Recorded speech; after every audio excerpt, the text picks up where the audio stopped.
All right, guys, welcome back to Suffersooner episode 2.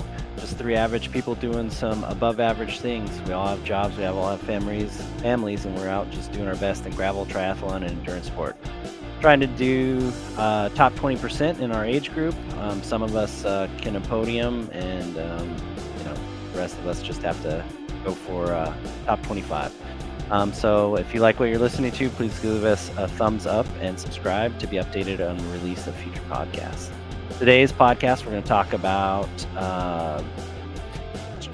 goals, off season or down weeks, and then what our plans are for our goals this season and how we come up with them. So enjoy, and I'm Travis, and joined by Danny and Serena. So first topic is, how is your off season going, guys? Danny, how you been? What have you been doing on the off season, man? What have we Wait, been we had an doing? off season?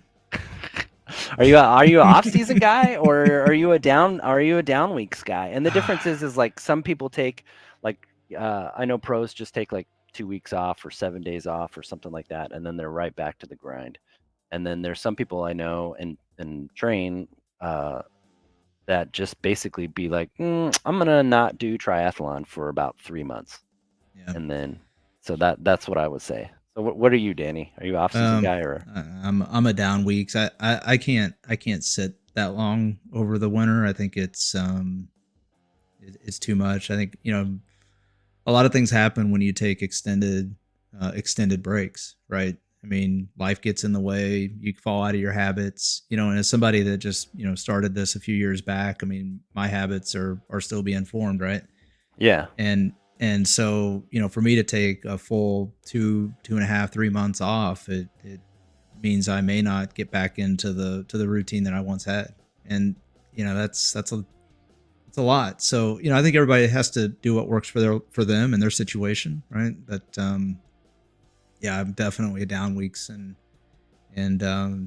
gosh, I don't feel like I had a lot of down weeks after the 2023 season. I really don't, because we got off of Ironman in Chattanooga, right, Travis? Yeah. And then next thing you know, we're pushing Serena and putting her in a position and for a podium, and next thing you know, now we're doing a marathon. So I don't know. I mean, it's just a couple of weeks here and there, but Yeah, you that guys, well, you and Serena too, after we helped her podium, you guys went down and did Big Sugar, which was 2 weeks after that. So it's like you did an Ironman, you helped Serena with a gravel race podium finish, 2 weeks of just noodling on the bike, and then you were back to a 100-mile bike race mhm. again.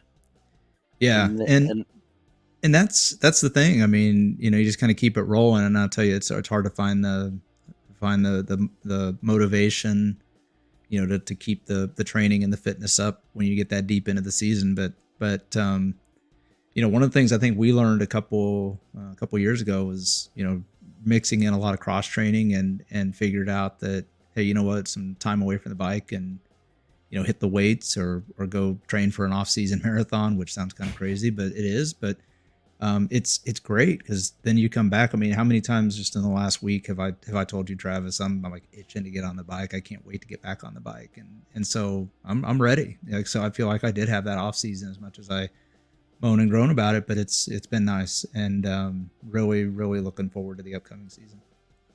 yeah, I'm in the same boat. I mean, me and you decided to do this, early season marathon, and it's just something that keeps us going through the winter. Because, I don't know about you and or Serena, like, but if I don't have a goal or a carrot in front of me, I just tend to just be like, oh, I'm gonna just sit on the couch and I'm gonna watch, Patrick Mahomes throw touchdowns all day, and I'm just gonna just keep eating. Like, granted, Yeah. don't I did indulge a lot on the Thanksgiving and Christmas dinners, but like I didn't feel so bad because we were running, 15-mile runs that weekend and all that other stuff. Yeah, that's right.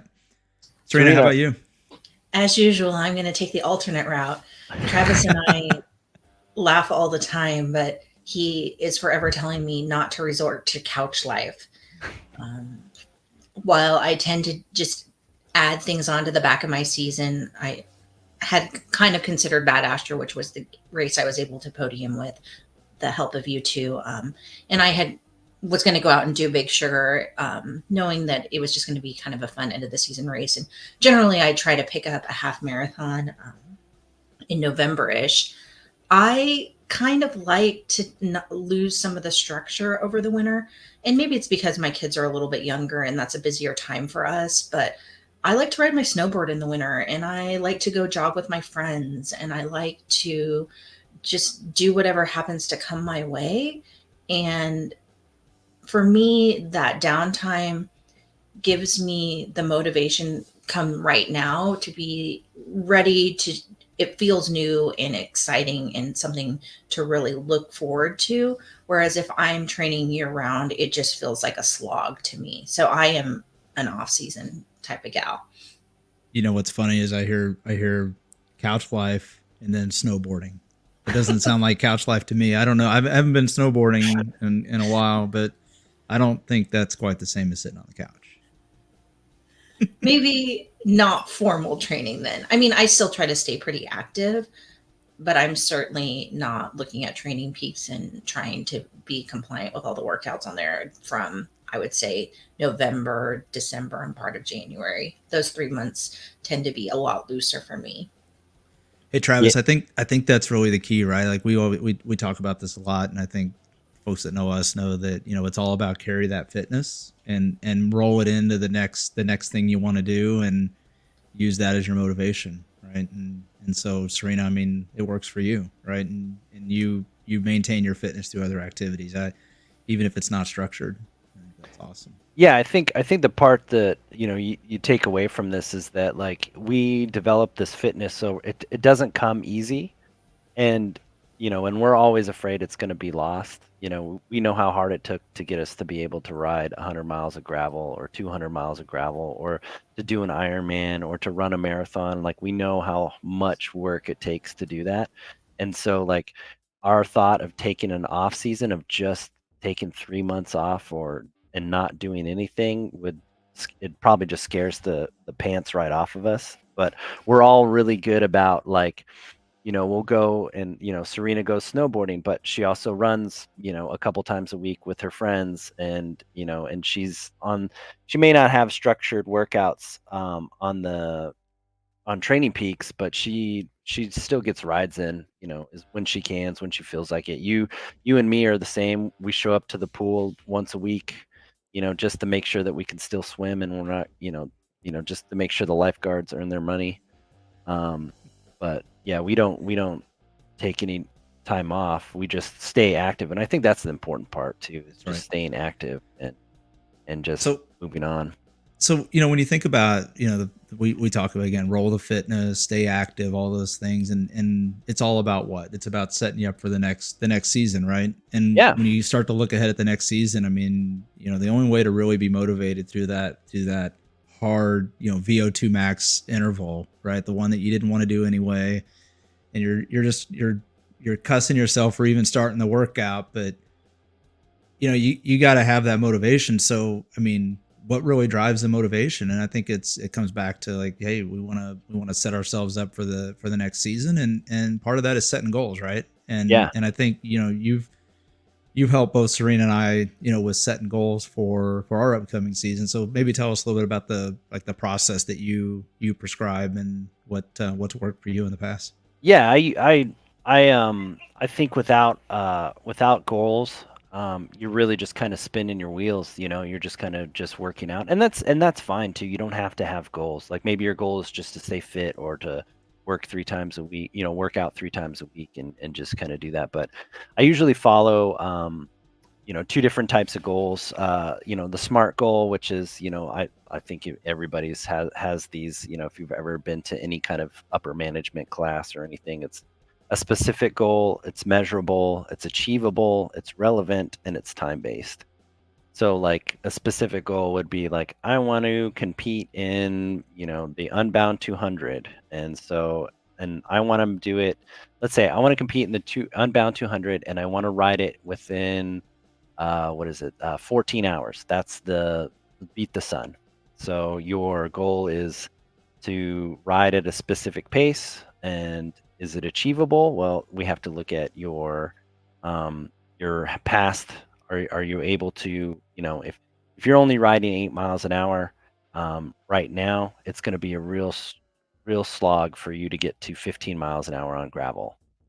So like we have to like make sure that that's the relevant part, right? That's the part where you're going to look and see like, is this relevant to my skill set right now? And then time based is like, well, I don't want to do it this year, but I want to do it next year, or I want to do it in 6 months. That's the time based part. So that's usually what I do for SMART goals. And then so with that, like, is that how you use SMART goals, Danny, or do you guys do a different kind of like Well, it SMART? is. Yeah, it is. And I think I'll go back to something. We had a good conversation a couple years ago when I was kind of going through. What do I want to do next? What type of events? I wasn't fully committed yet to the crazy endurance stuff that we get ourselves into now.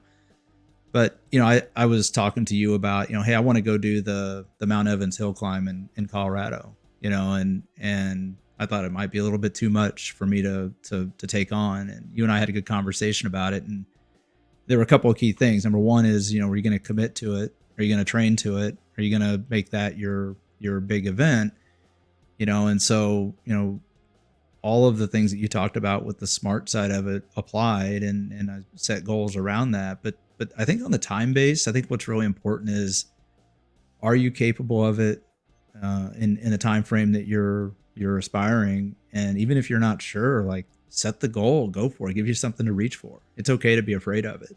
It's okay to be afraid that that you may not be successful. Like, there's nothing wrong with a failure from time to time. You learn a lot.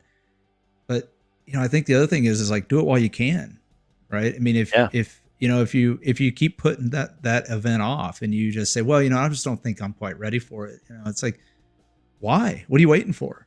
And so set the goal. And even if you don't think you're ready for it, set the goal and evaluate, and what do you need to change? And it may not have anything to do with your actual training. Maybe like for me, if I lost a few more pounds of weight, I'd be a phenomenal hill climber, right?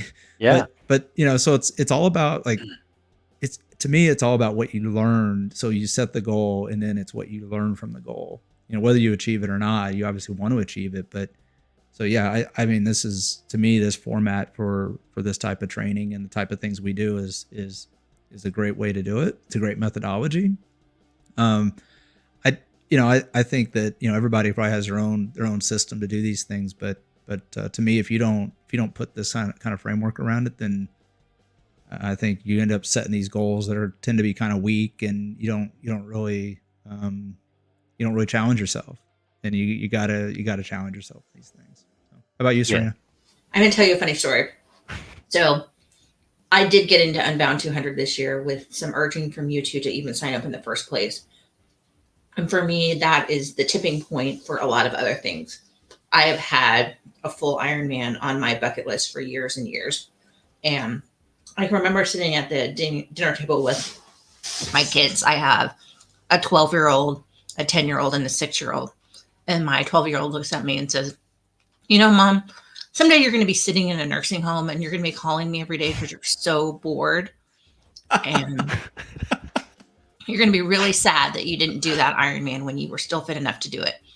And I And won't I'm get not into going the to take the conversation he and call. I had about him parking me in a nursing home. Now that's probably not a good thing to say now while I drive him around everywhere. But that really got me to thinking about, when is the right time to try to click that box, and what do I need to do so that I can be prepared to have a good day the day I do toe that line. And it just feels like now's the right time. I mean, I have been working on triathlon since 2017. I've raced a lot. I've learned a lot. And I finally feel like maybe now, we're talking about off season.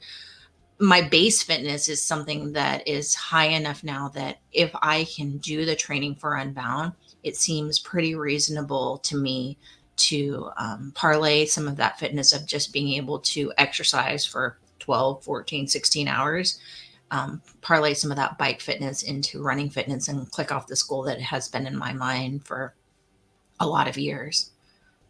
So wait, does that mean you're doing a full? I signed up. What? I did pick the refundable option, but I now have paid for a number to pin on my jersey. Nice. Yeah, Refundable option. that's Like that's an awesome. option. Yeah. Yeah. Yeah, and the thing is like if you don't like goals are they don't they only matter to the people that are making them, you know. So like if you make a goal and it's your goal, right? Like I have a goal for Serena because I'm her coach, but it doesn't mean that like if Serena's goal is like I just want to, let's say go out there and enjoy the day and finish when I finish. That's her goal. That's totally fine. That's her goal. And I don't have to share with what my coaching goal would be for her. I would just as a coach, I'm just going to guide her the best I can to that goal. Whatever it is. That's what she likes about training with me and being coached by me is that if she's like, "Oh, I want to do a sub 10-hour Ironman," I'll be like, "Well, we need to look at some stuff, or you know, I'm gonna be the fastest at Unbound, If Danny was like, "I'm gonna be the fastest at Unbound," it's just like, well, we're gonna have to look at, we're gonna have to look and see. You're gonna beat Keegan, really?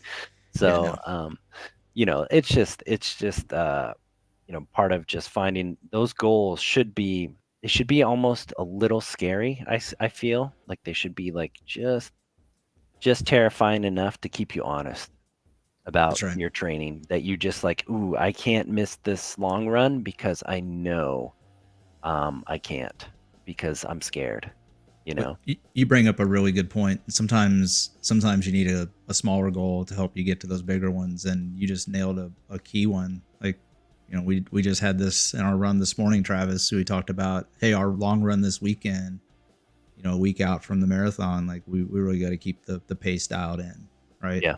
So let's be smart and not just in the acronym that you spelled out, but smart about what you're doing with your training, and don't let your ego sort of get in the way of it. And one other example, last year we were doing Ironman training, and I'm riding my TT bike and I get passed by somebody on a gravel bike. It's like you got to let the ego go. Oh yeah, dude. Don't let it blow you up your training. Yeah. I got passed by that same guy, and I was like, "Oh my god!" I'm like, I'd like to "Dude, know who that guy was. I don't know. I am getting my bike. We're gonna meet him back out there on that road, and we're gonna. Yeah. I can't wait. I am gonna rip his legs off. It's it's just that that I'll have MMA my fighter. TT bike, but But I'll still rip his legs off. it's that MMA fighter that I always talk about, and he's like, "Let's talk now. Let's talk now." As he's beating up that one guy, it's just like that's how I felt like when that guy on the gravel bike just passed us. I was like, "Oh my god, bro, you don't even understand." And he's just and he doesn't care. He has no idea what the hell we're doing. He doesn't even know us. He just doesn't. He was just out there enjoying the day. We're the only ones that like took it seriously. Reality is he'd probably beat me on any given day. Anyway. Yeah, he probably okay. Next topic, please. Let's move on. Let's not talk about that. As far as goals, guys, like, what is your goal for the season, Danny? Well, I'll go first. Okay, so I didn't get into Unbound, so my goals have to shift, right? I can't. Hey, can we pause on that for a second? If there's anybody that's listening to this before we get to Unbound that has a way to get Travis in, we would love to have Travis get into Unbound. Yeah, he would not let you down for sure. He would go. He would that. ride a single speed if he had to get through it. So you didn't get into Unbound, Travis. So what's next? Yeah, so I had to reassess, right? So there's some local gravel events. We're gonna go into more depth on open range and how it's probably on par for one of the best gravel events here in Kansas besides the Unbound 200 on a later date. But I would really like to place a lot higher in that ride because I think I can. It's kind of like that middle. It's 130 miles. It's windy. It's relatively hilly, but it's exposed. It's the best chance for a big guy like me to um, to place high, because the wind doesn't affect me as much as it does little guys. So as long as I can stay with the front group and just have a stellar day, I may be able. I'm not saying, I'm definitely not saying I would win I, it. Like, I'm I just thought he saying was top 10. Serena. I thought he was calling his shot for a second. I thought Yeah, he was no, like, yeah, not. yeah. You just put me out there, I'll podium. Yeah, That's what I no, thought I heard. not No, not so even much. close. Yeah, no. No, but we There's talk about that, right, Travis? I mean, Yeah, again, that's part of why we do this podcast is, we acknowledge, we're not elite, but hey, on a if the sun shines just right and the wind blows just right, we might find ourselves in a really good spot. yeah. I definitely find myself in a. I would, I would be more than ecstatic for a top 10 position. That would really make my day. And that ride's no joke. We need to dive into that race in a future episode and really talk a lot about it. That ride is the Crucible. Yes, it is. But the you guys crucible. totally take for granted that I find myself in such a different position because I ride with two people who are stronger and faster and just better cyclists than me. So because I have great friends who tell me I can do really hard things that sometimes I don't think I can do myself, you guys drag me onto podiums sometimes, and I hope I tell you thank you enough, but you guys have made me better than just the average girl out there on the bike. And it sure is fun to make the boys who wonder what I think I'm doing out there eat my dust sometimes. We were fortunate enough to see some of that, right, Travis? I mean, the looks when you were passing guys that we were working our way up to the front group at Bad Astra, and the looks on faces as Serena's just powering by. There's a lot of fun. Yeah, the strength in Serena is no joke, and I tell her all the time. Her ability to suffer and her willingness to suffer is a gift, and that she should embrace it every time. And she just looks at me like I'm crazy, but it's really, it's just a testament to her. I just love the fact when, especially since uh, my oldest is a girl, and I just, love to see, girls out there kicking ass. And then, when they pass a, a male rider, and then they, kind of lose their shit and then try to pass, the girl just because they're a girl. And it's just like, man, come on, bro. You just got chicked. Just live with it. I've been passed by many a strong women, and I'm like, good on you, girl. Like, get after it. I know? still remember watching a lady pass me on a single speed. She was on the Oh single yeah, speed, I know her and too. She yeah, is and she's good. She passed I us both. I just tip of the cap. Congrats, you're awesome. Yeah. So I think you talk about goals for the season, Travis. And I think you made a good point. You had to kind of pivot a little bit. You're gonna go out and you're gonna rock a couple rides here Yeah. locally. So my position in an open range last year, which I had a pretty okay race, was 28th out of 86. So I'm looking for 18 places, basically. Yeah, cut that in half. Get Yep. to like 14, right? Yep. If I get to 14, anywhere from 10 to 14, I think will be good. And I know some of my race strategy is contingent on, lining up more at the front. That'll help because you'll stay with the group longer, and it's that kind of stuff. I know it sounds like, you know, trivial and stuff, that you're just going to line up at the front and then you'll do better, but you do because you're riding with the other players in the race. So if you have your engine is able to keep you in the race, then the race is there. Yeah. If your engine is good but you're at the back of the race, there You'll never you have catch to, them. yeah, you have to do phenomenal things just to catch those guys. Whereas if you're already starting at the front, all you have to do is just stay with them or Got to hang hold on. on. Yeah. Yep. And so that's my plan for open range. I think there's a And mentality to it, and when you're up towards the front, even if you're drifting back to the next pack, there's a mentality that you just, like we like to say, you just figure out you got to suffer sooner, get it yeah, over with. Yeah, you're just gonna suffer. And that's basically gonna be the thing is just to suffer that whole day. So, I'm gonna do that. I'm looking at doing triple bypass and doing that a lot faster this time, and maybe doing some Mount Evans or some other stuff out in Colorado. If I can swing that. And then I was talking to Serena today, and I think I will try to do Big Sugar and race that because she says it would be perfect for me. So I'm Yeah, gonna that take that her. course that course has your name all over it. Yeah, I think I'd probably do pretty good in that Yep. course too.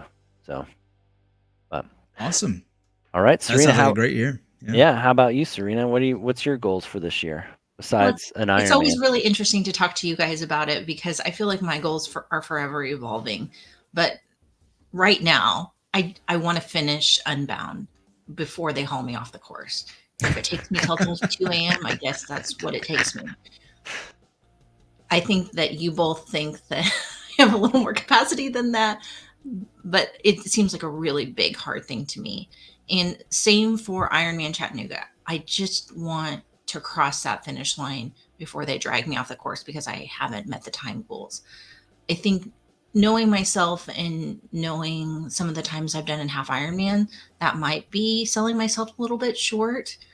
But again, I tend to overtrain and injure myself. So my other big goal is just to get to these two starting lines pretty healthy and have a good day. And that's a little different than some of these other years where I've really wanted to race for a time or a place. This year is about just ticking two really big, hard things off of my list, but we shall see. Talk to me in about 6 weeks, and maybe I'll have a time goal for an Ironman or some sort of goal beyond finishing Unbound. But that's what I'm thinking right now. Yeah, I don't think you're gonna have any trouble meeting that goal. In fact, you're gonna, like you said, show up healthy. You'll be fine. Yeah, so she did Unbound 100 last year, and she was 734th out of 1409 for the 100 overall. So she was in middle of the pack, straight middle of the pack. Yeah, so and it took her bike time was 9 hours 47 minutes for 103 miles. So I would say that she's not going to be in the Breakfast Club. I would expect Serena to be in the Midnight Club, if Midnight. not. Yeah. So we'll call it right now. I say Midnight Club on Unbound. Now again, this is assuming health, right? Health, Yeah. healthy. Your training is, you didn't live couch life, so Yep. we know that's not going to happen. So I think you got Midnight Club is very realistic. It's a hard Yeah. course. It goes north. If you're going to go Midnight Club, I'll go with that. And for Yeah. chat, I think you break. I'm going to go with you break 13 hours. Yeah. I mean, That's where I got you. You might even break 11 if you have a good day. That we'll talk about that next. But I bet you break 13. I think 13 is where it's at. yeah, I think now that I know how hard the course is, yeah, she'll be a lot better at Anyway, that. we got a lot of time to talk to Serena about what her goals are. Danny, what is your goal? We will challenge it. So so Ironman last year, I talked about this with you guys. Ironman last year really was me getting way out of the comfort zone. Right, I didn't know how to swim. This time a year ago, Travis, you remember this probably very well. This time a year ago, I had no idea how to swim. I was a mess in the pool. Yeah, we So were this year swimming 25s. That was it. That was Yeah. all you could put together right now. Yeah, it was a mess. But all kidding aside, I mean, it was a great experience. And so what I think I've learned from that whole process is that it's okay. Like get way out of the comfort zone. And so this year it's a lot of bike focus. I'm getting kind of back to the bike. So yeah, Unbound, of course. I'd love to beat the sun this year. I know, last year that was the goal, and I think it was attainable, until we hit the mud patches. But sometimes you gotta have luck. So we'll see. I think beat the sun is attainable this year, and I think just like you, I'll likely be doing triple bypass and then the the Mount Evans. I think it's called something else now. It's not Mount Evans anymore, but yeah, I'll be doing those two events, and those aren't really races. For those of you that know that those two events, I mean, they're just awesome events. And Team Evergreen out in Colorado, they do a phenomenal job putting those events on.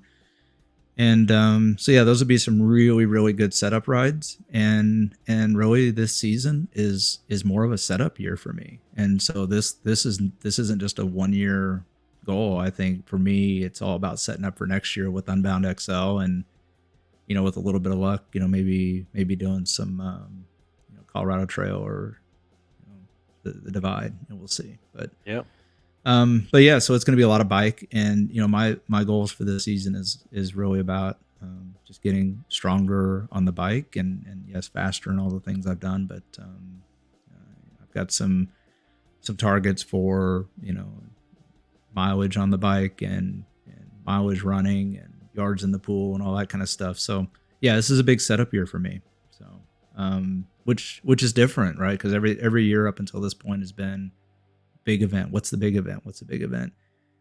Yeah, So and it was like last year was a lot of firsts. First marathon, first 70.3, first Ironman, first 200-mile gravel race. Like a lot of firsts were last year, so a lot of ticking stuff off last year. So that's that coming into this year. It's good to have. Now you're like, okay, now I'm getting ready to get on to the next. Like I have a even bigger goal now, and now I need to start focusing on what can I do to make that goal attainable. It's not like because we've been talking about like, oh, how cool would it be to ride the Divide or to do uh Unbound XL. Like all of that stuff is just like, oh, that's some big pie in the sky type things. I mean, you're riding for 24 hours. that's right. You're riding forever. So Yeah, it's a whole different level, right? I mean, and yeah, I talked to some guys that they don't really understand the more as if 200 miles isn't ultra endurance enough. Like they don't quite understand the ultra endurance side of cycling, and it's like sometimes it gets down to like, well, you're just too stubborn to quit. Well, maybe that might be part of it, but I think there's also something for you got to be a strong rider and a strong athlete to get through 200 miles, 350 miles, and do I have a desire to do a 500 mile? No, probably not. At least not right now. But guess what? 2 years ago, I didn't think I'd be doing a full Ironman and 200-mile gravel rides either. So yeah, you never know where these roads go, and I think it's important. Like, hey, this is about setting up for something in the future that I kind of got my eye on. So yeah, so we'll see. And I think too, even though I may not have a specific race that I'm targeting this year for other than Unbound, I think one of the things we also talk a lot about, Travis, and Serena, is about the in season stretch goals, right? And so Travis, maybe tell us a little bit about some of the yes, stretch goals you have and how we go about that process. yeah. So my other goal thing is setting is a stretch goal, right? So like I don't know how many times if you've ran with me any bunch of time, I'm not a great runner at all, but I would Uh, think that it would be really I don't know. You're cool. pretty good. I'm not.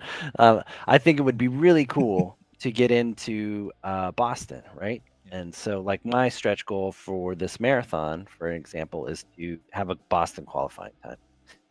Mhm. So what I would do is I started the season back in October, and I ran a 5K, and I ran it at uh, 7-minute mile pace, which is that's my Boston qualifying time. Is I have to run seven So minute you miles. can do it, right? I know I Now you know can you do it. can do it. Yes, Yeah. I know there's at least over a 5K it's possible. And so that's where I would start with my this is how I usually set my goal. Like, wouldn't it be nice to qualify for Boston? And then that's my stretch goal, qualifying for Boston. Well, what does it take? It requires me to run about less than 3 hours and 30 minutes for the marathon. And so then I start making goals like, okay, well, in this next month, we're going to try to run a 10K at this pace. And then we're going to try to run, close to almost a half marathon at this pace. And sometimes with these stretch goals, it doesn't happen, and it's okay. And that's why I always say like my goals are always evolving and changing. But the stretch goal that's the one that's like, oh man, if everything goes right and it's all perfect, I'm going to achieve something, crazy, fabulous, just awesome, amazing to me.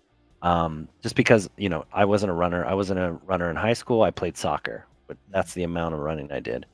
And then I haven't done it, I did triathlon when the bike was the biggest, influence. And so I could bike myself into a really good position and then, just kind of hold on with the run. But now when I do, like when I did Des Moines last year, my my position was really good off the bike, but basically I couldn't hold on to the run. And we're talking guys that are able to do, let's say I run a 9-minute mile off of a bike on a 70.3 and that marathon, and then there's a guy running 7-minute miles. Well, he just gets 26 minutes on me because he's Yeah. 2 minutes faster just on the run. Yeah, the So run's where it's at, right? I mean, that's where yeah, you make it's that's where you make the time. the old adage in triathlon is bike for show and run for dough, and Mhm. that's blatantly obvious. So that was another reason why I really like doing these off-season marathons, is to improve my run. My run has gotten a lot better. I can run a lot faster for a lot longer. It's just one of those things that I probably will qualify for Boston one of these years. It's just it won't be this marathon. It will You probably know, be Travis, if you the just next one. outlive everyone else, then Yeah, you just get old enough and eventually you'll exactly. make it, right? I'm So, still running when I'm 75. They're just gonna let me in. I but just but I just but don't know if I can though, man. My hips can't take it anymore. These runs are kind of killing me. but So you know that's what's encouraging though is you talk about being a better runner this year. You know, we went through a similar process a year ago where we did the off season marathon, and I think we said then like, wow, we've got to continue like to get this run in the off season. It's like it sets the bike up, and it just fitness wise it just makes you a lot stronger. And we talked about this. We did an 18-miler a couple weeks ago, right? And at the end of the 18 miles, the last two or 3 miles, I mean, we're putting out like a legitimate threshold effort. And I don't know if that was a smart thing to do or not, but it was a way to kind of test where we were at, and yeah. I felt paid like it for it. was more of a But proof of concept of yeah, like yeah, are you suffering, or that's right. can you suffer a little more? That's right. Like, are It's like you? I used to tell the kids I coach in baseball, right? Are you hurt or are you injured? Yep. Because if you're hurt, you keep playing, Yep. right? You just keep working. So, So, but yeah, that's how I like to do stretch goals. It's just kind of that pie in the sky type thing.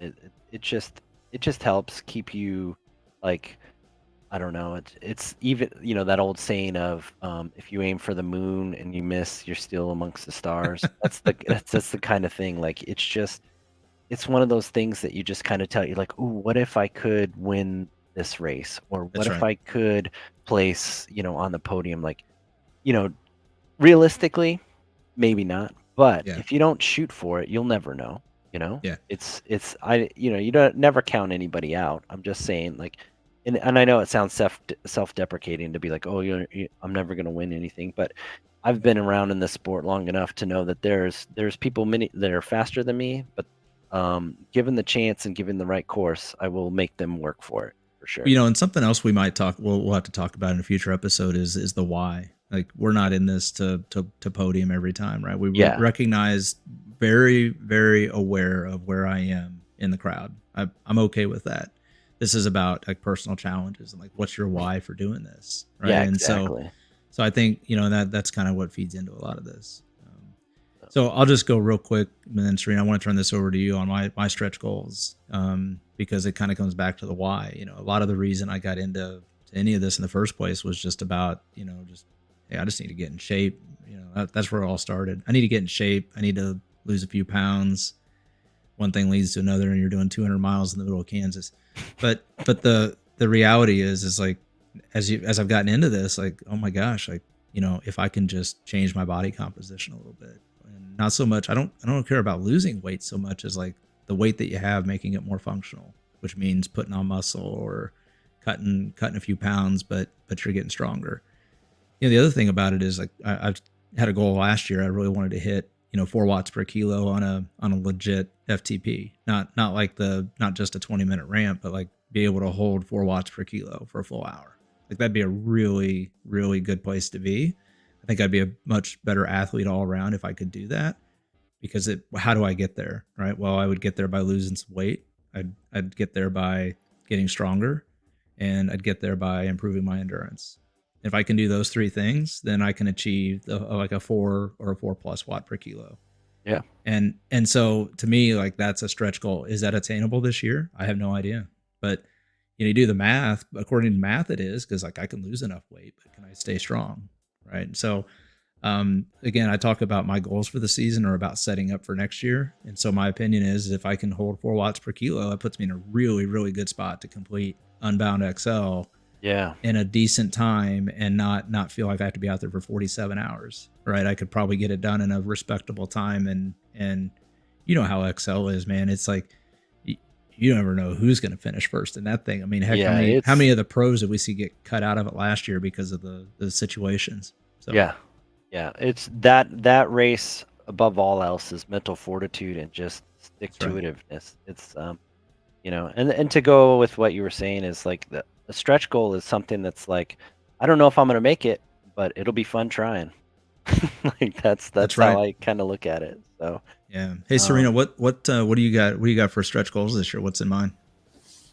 So guys, I don't mean to always argue with you, but I'm standing here in my stretch goals. I have been thinking about Unbound 200 and an Ironman for years and years and years. And what's always stopped me from doing it is whether I can commit the time to training. I think that physically, I certainly have the capacity to do it, but my life is insane. And I've just never taken a swing at it because I've just not been able to commit. So my regular goal is my stretch goal that I've had in my pocket for 5 years this year. So it's kind of exciting to me to be standing here at the beginning, trying to set myself up for something that seems really big and hard to me. Yeah, I mean, as long as I've known Serena, she's been talking about, well, one day I'll do Ironman, or I might, and it kind of wanes back and forth whether or not she wants to do it. And then when we started riding gravel, she was like, "Oh my, can you even think what it would be like to ride 200 miles in Kansas?" And here she is going to be finding out exactly what it's like. Yeah. In a few short months. But you know what? That just tells me that, Serena, you've set the right kind of goals, because I can hear it. I can hear it in your voice, and I've heard just talking to you. It's like there's uncertainty there. Like you're not scared of it, but you're respectful. Like, gosh, like I respect what I'm about to do, and I know I have to be committed. I think you already said that, right? You have to be committed to what you're doing, and I mean that commitment in and of itself is really, really tough, especially when you talk about family life and everything else that's going to come up. I mean, there's a lot that happens in the next 8 months, so yeah, it's going to be awesome to watch you go through this journey and support you through it. Great stuff. It's gonna be great. So talking about the commitment, and we like to have this segment of training topic of the week, and there's all kinds of things we could talk about, but there's one of the questions that we kind of like to ask, like, what is something that you just couldn't live without? And I also look at it as like, not so much what do I wish I knew then, what I knew now, none of that kind of stuff, but like, I've been in this for a few years now, and Travis, you a lot longer. Serena, you've been doing this for a while now too, and you learn a lot, and you also hear a lot of things that you're just shake your head at. You're like, there's no way that can be real, right? No way at all. And then there's other things like, man, I wish I would have been doing this the whole time. Imagine how much better I would be. And so what are some things that you guys have kind of come across that you say, man, I could not live without this, or I wish I would have been doing this all along? Maybe just a couple of things that we can kind of pin in on here. This is my topic. Boy, I've made so many mistakes. Man.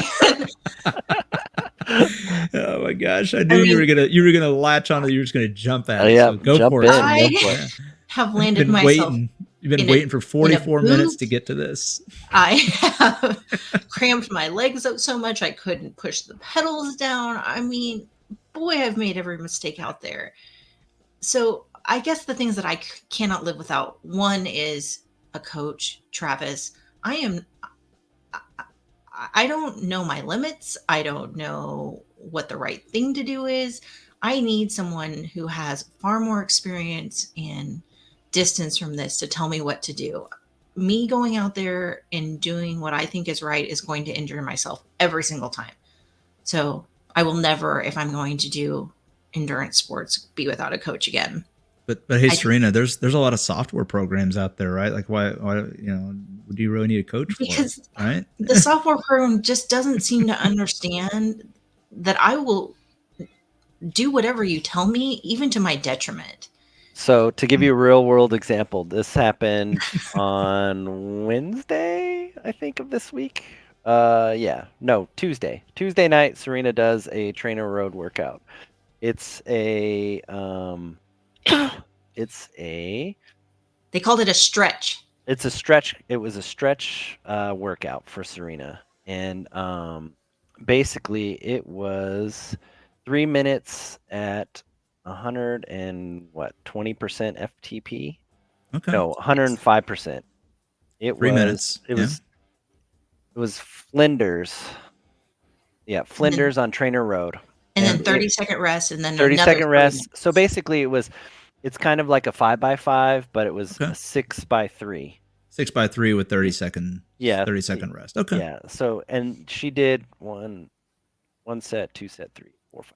She did 5 sets of those, and I looked at that and I was like, yeah, you should have cut out at like number 3. And she's like, yeah, after the third one, I was dying. I was like, yeah.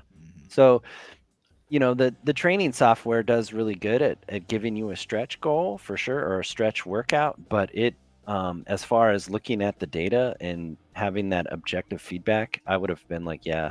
I was going to give her some 5x5s during the week. I just got behind on some stuff, but I am happy that she completed this workout. But if sh if she told me that this was what she was going to do, I would have told her just do the first 3, and if you feel okay, do the next one, and then if you feel okay, do the last one.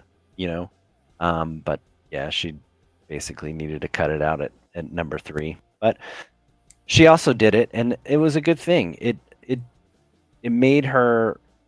I mean, if you look at these numbers, I mean, she's pushing 200 watts already.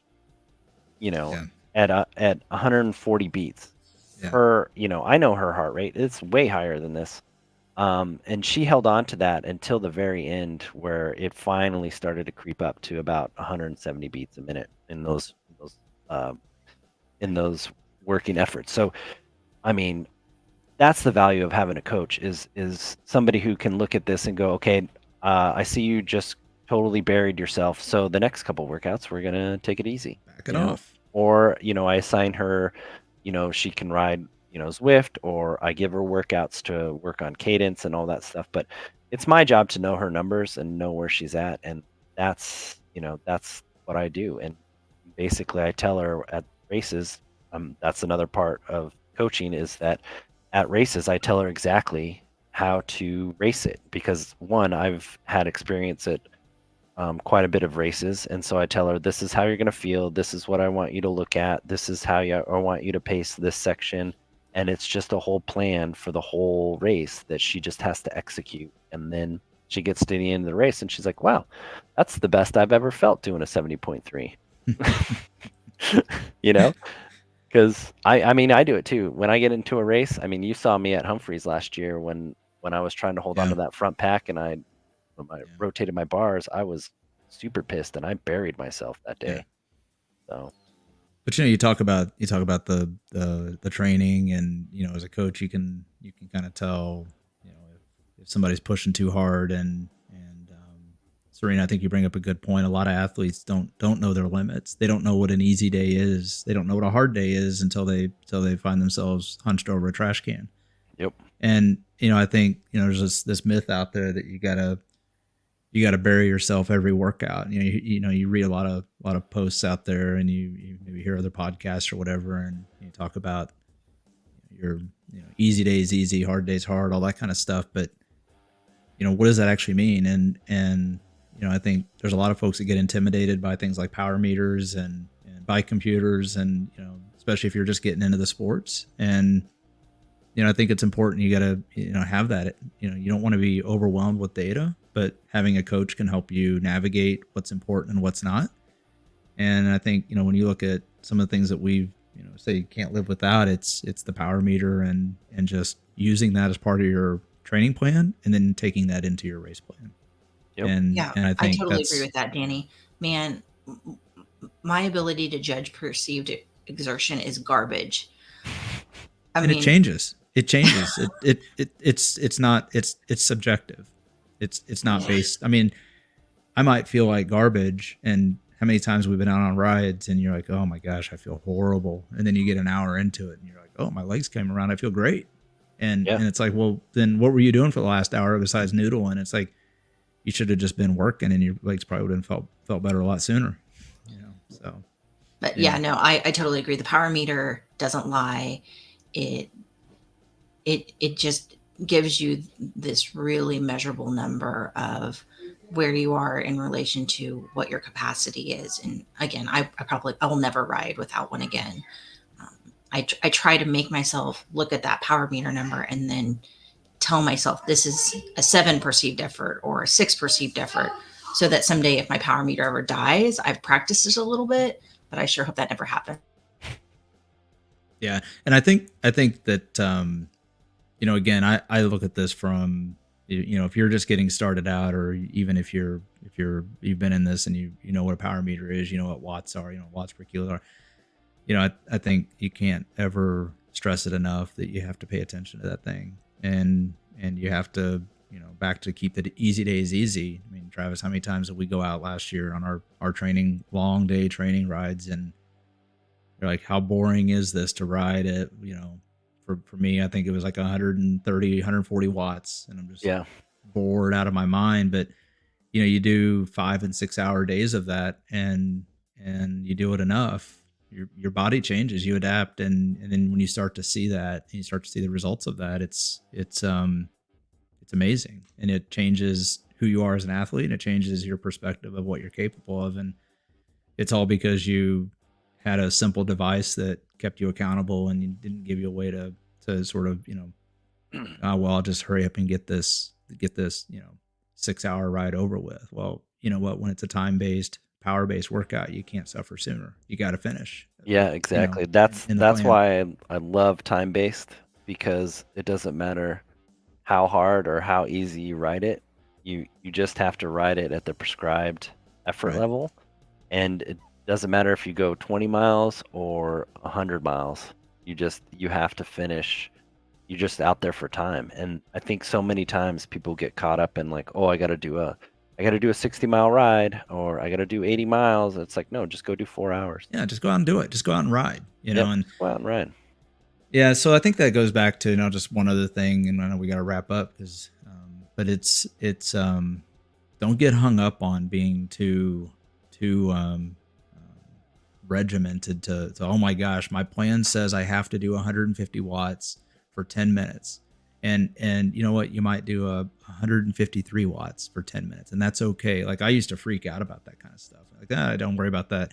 But you know what, some days you don't feel it, and when you've got that VO2 max that you got to do 28 Yeah. repeats of 115% of your FTP for 30 seconds, and Tabatas or something like that, and you're just like, yeah, I only got one interval today. Well, guess what? You're one interval better than you were a day before. Yep. So do the one interval, and then guess what? Maybe you feel okay for a second interval. You only do half the second interval, but you got to get out there and put the work in, and so all that adds up. And I think that those are just some of the little training things that you pick up, and you start to you start to learn what's important and what's not, and you kind of tune out the noise, and you just dial yourself into, what, I'm getting something done, and it's better than the couch life.